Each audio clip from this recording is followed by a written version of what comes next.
2024 आने वाला है, बहुत ही नज़दीक है, लगभग 15-20 दिनों का समय बचा हुआ है। इन समय में बहुत सारे लोग यह प्रण लेते हैं कि आगे आने वाले समय में, आगे आने वाले सालों में हम लोग ऐसे करेंगे ताकि अपनी लाइफ को अच्छा बनाया जा सके। उसके लिए बहुत सारे प्रण प्रतिज्ञा लेते हैं लोग। तो एक प्रतिज्ञा आप और लीजिए कि 2024 में एक ऐसे म्यूचुअल फंड में इन्वेस्ट कीजिए जो कि आपके लिए अच्छा वेल्थ बना करके वह दे, लगातार अच्छा वेल्थ बना करके देंगे।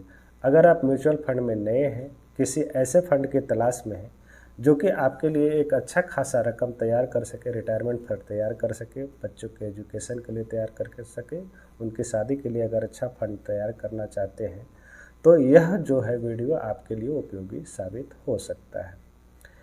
यह वीडियो शुरुआत करने से पहले मैं आपको यह बता दूं कि जब आप लूडो खेलते हैं तो उसमें से 4 जो प्लेयर रहते हैं, चारों प्लेयर यह चाहते हैं कि उसमें 6 का 6 आए। हमेशा उसमें 6 पासा जब फेंके तो 6 ही आए, लेकिन यह संभव है क्या? नहीं, संभव नहीं होता है। एक आता है फिर भी चलना पड़ता है उनको। तो ज़िंदगी वैसा ही है, एक भी आया तो भी चलना है, आगे बढ़ते ही रहना है। अगर आप आगे बढ़ते रहेंगे तभी आगे जा कर के कुछ हो सकता है। अगर वहीं से कदम पीछे हटा लिए तो आप हार के कगार पर पहुंच जाएंगे। इसलिए म्यूचुअल फंड में वैसा फंड को सेलेक्ट कीजिए जो कि एक डिसेंट रिटर्न निकाल करके हमेशा दे। किसी भी मार्केट स्थिति में आपको एक अच्छा खासा रिटर्न बना करके दे, वैसे फंड की तलाश में आपको हमेशा रहना चाहिए। तो म्यूचुअल फंड में एक कैटेगरी बनाया गया है, flexi cap fund. Flexi cap fund में यह होता है कि म्यूचुअल फंड में जब आप पैसा लगाते हैं तो उसमें जो होता है फंड मैनेजर अपने फंड के अनुरूप उस पैसे को डिवाइड करके शेयर मार्केट में से शेयर खरीदता है। लेकिन फ्लैक्सी कैप एक ऐसा फंड होता है, उसमें से शेयर मार्केट में जब पैसे इन्वेस्ट करने की बात आती है तब फंड मैनेजर अपनी इच्छा के अनुसार उसको लार्ज कैप चूज करना है, स्मॉल कैप या मिड कैप लेना है। इसमें किसी तरह का कोई बाउंडेशन नहीं होता है। इसीलिए इस तरह का फंड में कभी कभी रिटर्न बहुत अच्छा निकल करके आता है। तो आज हम लोग जिस फंड की बात कर रहे हैं वह फंड जो है म्यूचुअल फंड हिस्ट्री में कहें तो बहुत अच्छा प्रदर्शन अभी तक करता आया है और आगे भी करने की उम्मीद इस फंड से आप लोग रख सकते हैं अगर आप इसमें इन्वेस्ट करते हैं तो इस फंड के बारे में हम लोग कुछ देखेंगे, जानकारी लेंगे कि इसका जो है फंड जो वैल्यू है लगभग 48,000 करोड़ के आसपास है, जो कि बहुत ही बड़ा है। बहुत सारे बैंक तो इतने बड़े नहीं है जितना इनका फंड साइज है। लगभग 48,294 करोड़ मैनेज कर रहे हैं आज के डेट में। उनका रिटर्न मेन तो बेसिक यही आता है कि रिटर्न भाई कितना मिल रहा है अभी तक। तो जब से यह फंड लॉन्च हुआ है, लॉन्च हुए लगभग 10 साल 6 महीने हो गए हैं। जब से यह फंड लॉन्च हुआ है तब से लगभग 20.11 लगभग 20% मान के चलिए 20% का रिटर्न निकाल करके यह फंड कंटिन्यू दे रहा है आपको। रिस्कोमीटर की बात की जाए तो हाई रिस्क लेने वाले इन्वेस्टर इसमें इन्वेस्ट कर सकते हैं। साथ ही साथ जिनको रिस्क न भी लेना है वह भी इन्वेस्टर इसमें इन्वेस्ट कर सकते हैं, क्योंकि इनका इन्वेस्टमेंट स्टाइल ही ऐसा है कि इसमें किसी भी तरह का इन्वेस्टर फिट बैठता है और उस तरह से रिटर्न भी अच्छा निकाल करके देता है। दूसरी बात, वे चार्ज तो हर एक म्यूचुअल फंड में लगता है, तो इस फंड का कितना चार्ज हम लोग को देना पड़ेगा म्यूचुअल फंड में इन्वेस्ट करने के लिए, तो वह जो होता है 0.65% ही मात्र होता है। आपको 0.65% जो है इसको मैनेजमेंट का फ़ी आपको पेमेंट करना होगा इसमें अगर इन्वेस्ट करते हैं तो। सबसे मज़ेदार बात यह होती है कि एक होता है जो कि हर एक समय जो होता है पोर्टफोलियो को चेंज करते रहता है।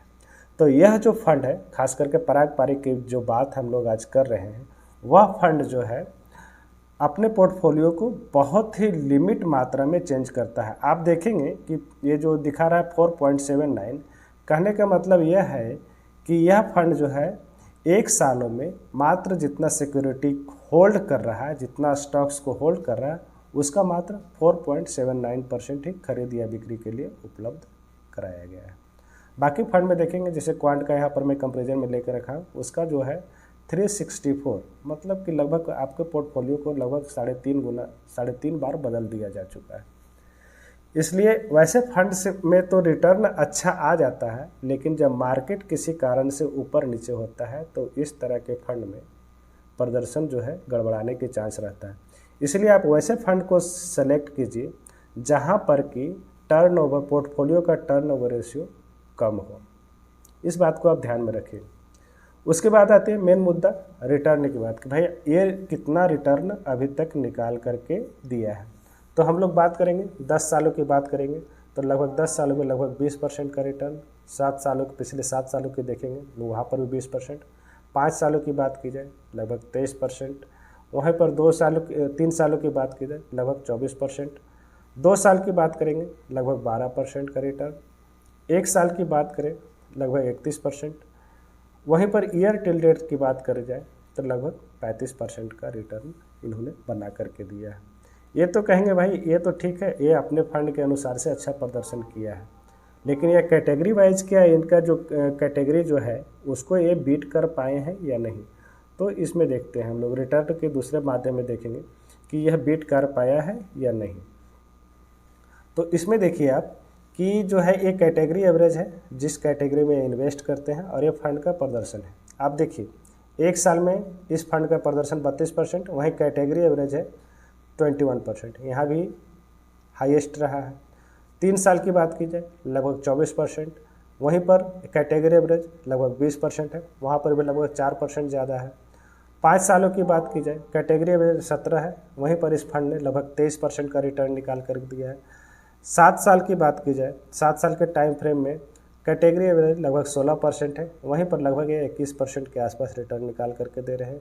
10 सालों की बात की जाए तो कैटेगरी एवरेज लगभग 17% है, वहीं पर यह फंड लगभग 20% से ऊपर का रिटर्न निकाल करके दिया है। हर एक मामलों में आप देखेंगे जब से शुरुआत हुई तब से भी देखिए कैटेगरी एवरेज लगभग 14% निकल के आता है, वहीं यह फंड 20% के आसपास निकल के आता है। तो जिस भी पैरामीटर पे आप देख रहे हैं रिटर्न के मामले में यह बेहतरीन से बेहतरीन प्रदर्शन करते आ रहा है।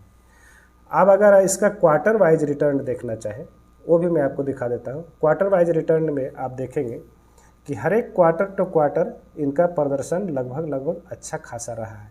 वहीं पर अगर निगेटिव ईयर की बात की जाए 2022 और 2018 में लगभग निगेटिव 2018 में कहीं फ्लैट दिया, नेगेटिव तो नहीं बोल सकते 0.37, लगभग फ्लैट रिटर्न दिया। और 2022 में -7.44। ऐसा इसलिए हुआ था कि गवर्नमेंट का थोड़ा सा पॉलिसी आया था, जो इनका फॉरेन पोर्टफोलियो था उसको उसमें जो है इनको हिस्सेदारी कम करने के लिए बोला गया था। कोविड के बाद का सिचुएशन था, वहाँ पर इनको घाटे में शेयर बेचना पड़ा, इसीलिए इनको लॉस लगा था। बाकी सब आप क्वार्टर वाइज देखेंगे लगभग सभी क्वार्टर में अच्छा प्रदर्शन यह फंड ने निकाल करके दिया है।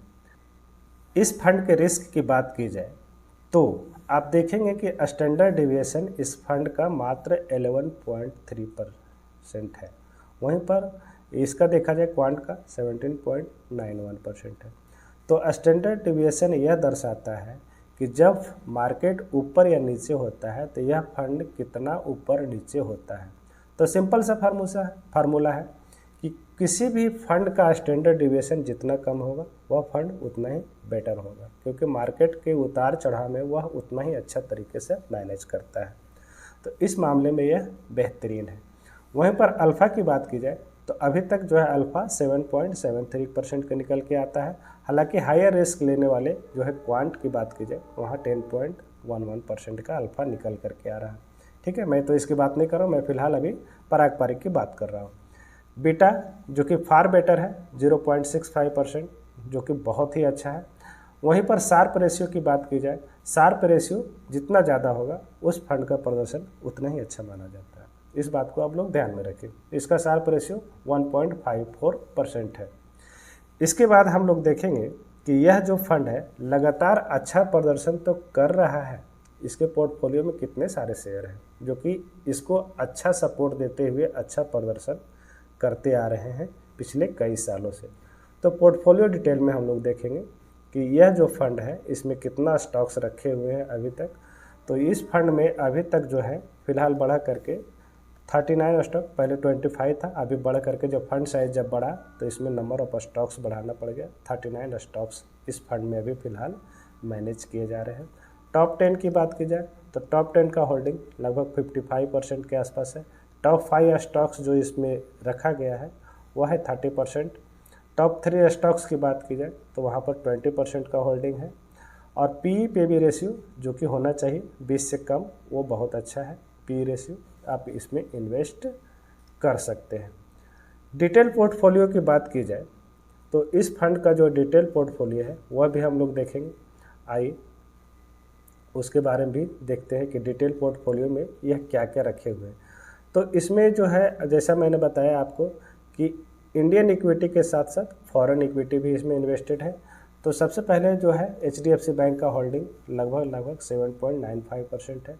बजाज होल्डिंग देखेंगे 6.85, ITC 5.48%, एक्सिस 5.26%, HCL टेक लगभग 5.06%, मारुति 4.98%, कोल इंडिया लगभग 4.91%।